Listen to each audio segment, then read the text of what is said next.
Yan o, kasava. Or kamuting kahoy. Pinipirito ko yan eh. Ito yung brown sugar. Pinapatunaw ko. Tutunawin mo na niya to.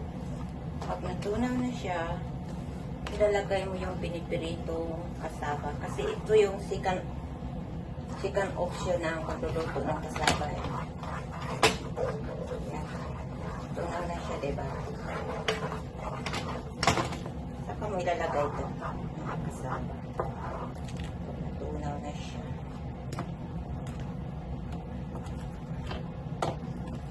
Sa Pilipinas kasi, nilalagyan ng gata to eh. Sa amin ha, sa Cebu, sa Bisaya.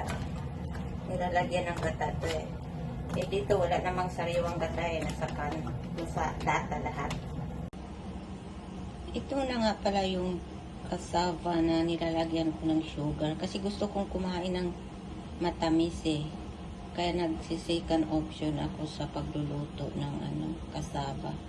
Nilagyan ko siya ng brown sugar. Yung brown sugar na pinapatunaw ko muna siya sa kawalit. Pagkatapos nilalagay ko siya. Ayan na yun. Try nyo na lang. Salamat. Napay-bayranan. Baka, itawag na ako ganina kay, huwag mo na ako matagad nga. Huwag na ako ablihi ba, kaya di man ako nga mayuya mo. Ano, mabisa, natapok na siya. Ang bayranan.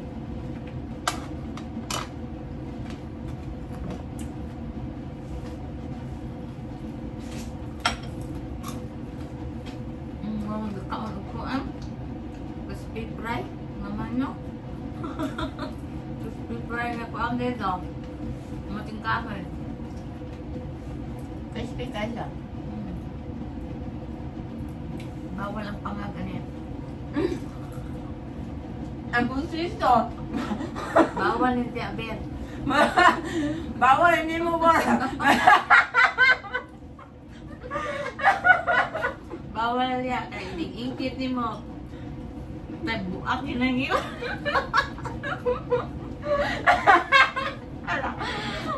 Nana ko ng tawa na po ko sa tawa hindi pang sosyal.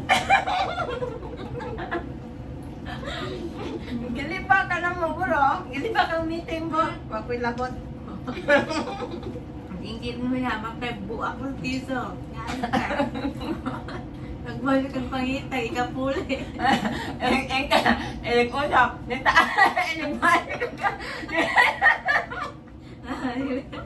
Hindi ito ha.